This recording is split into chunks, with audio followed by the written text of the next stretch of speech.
In this video, we're going to answer a couple questions as they relate to your fitness goals. Why do you want to achieve the success of your fitness goal in the first place? What are the real reasons you're ready to work so hard at achieving this unique goal? And how do you create a SMART goal in such a way that keeps you interested and accountable long term? What types of goals set you up for long-term success? And finally, how do you create a goal that you can commit to working at every single day? Now, I've been in the health and fitness industry for a long enough time and have helped enough of my clients achieve their own unique goals that I've started to notice a trend amongst those who succeed at their goals and those who seem to fail. Now, what's more is this trend seems to hold true regardless of whether your goal is fitness related or not. Now, you can go out onto the street and ask just about anyone whether he or she strives towards self-improvement, and you will inevitably get a resounding yes. As humans, there is a primal hardwiring deep within all of us, driving us towards and which compels us to seek out new ways of self-development. Now, we are forever trying to better ourselves, whether through fitness or education or our relationships, employment, or otherwise.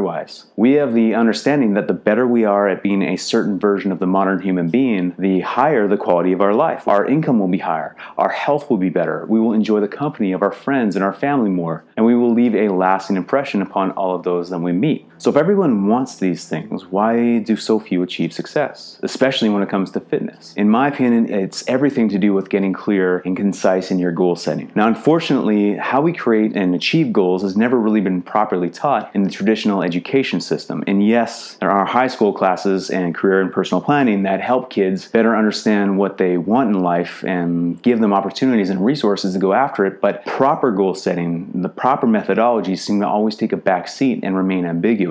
It's also my opinion that our modern education system fails at offering kids the opportunity to understand the importance of balancing the time and the energy that they'll need to spend on improving the different areas of their life. It would seem that there's an overemphasis placed on improving one's finances or social status and aesthetic appeal, with little resources left over to attend to emotional and spiritual and relationship development. In fact, there is ample evidence pointing to the idea that living a full, healthy, and happy life requires equal attention in all areas we might otherwise believe to be unimportant for success. Now, while we will be discussing goal setting primarily as it relates to your health and fitness, I offer you the chance, and perhaps for the first time, to take stock of the areas in your life that you may have been neglecting. Now, to simplify, we can segment the areas of our life for achieving growth into 6 distinct classifications: health, business, friends, family, passions, and spiritual. So when taking a look at this list, the chances are high a few jumped out at you as areas you might have been neglecting, with 1 or 2 having taken up most of your energy previous to this. Now, it's important for you to create worthwhile, achievable goals within all of these areas, not just one. Only then will you fully be able to enjoy life and all it has to offer. Now, as some homework, I have left you with a chart that you can fill out. Give each personal growth section a score out of 5, with 1 representing little or no energy spent on growth in that particular area, and 5 being maximal. See if you can find the imbalances in your life. Then work on ways of bringing balance back into those areas. Now, you can find the link to download that chart just below this video. This video is about setting goals, no matter what those goals end up being. So how do you set out in such a way that your chances of success go through the roof? How do you finally see the results you have tried to achieve so many times before, but with very little to show for it? The quick answer is this: you have to get as clear as you possibly can about what it is you genuinely desire. And that sounds obvious, but I mean what you honestly want. Usually people focus on the how and not the why. People tend to concentrate on how many times a week they're prepared to go to the gym instead of on why they are willing to go 3 times in the first place.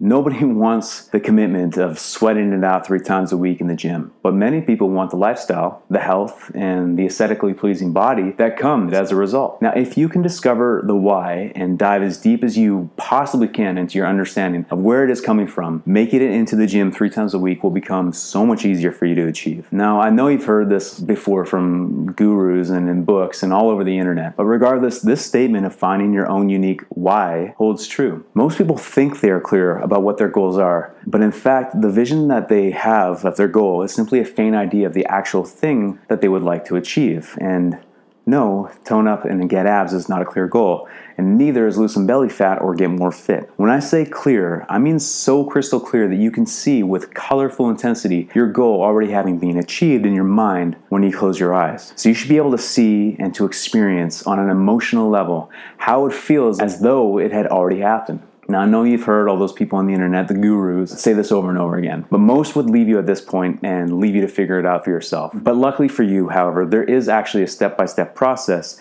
that you can use to fully grasp and understand your goal and develop a plan for action and achieving it. This is not woo-woo stuff claiming that if you can dream it, you can do it. These are actionable steps built on peer-reviewed studies showing the efficacy of specific goal-setting practices and how they exponentially increase your chances of success. So I'm really happy that you joined me today. This is a series of videos that's going to be all about how to get the most out of your gym and the most out of your fitness routine, especially for people who haven't really done this before. This is the first time taking a concerted effort at it. So I'm putting these videos together. I hope you get something out of it. If you do, I'd sure appreciate a like. I'd sure appreciate a share, and we'll see you in the next video.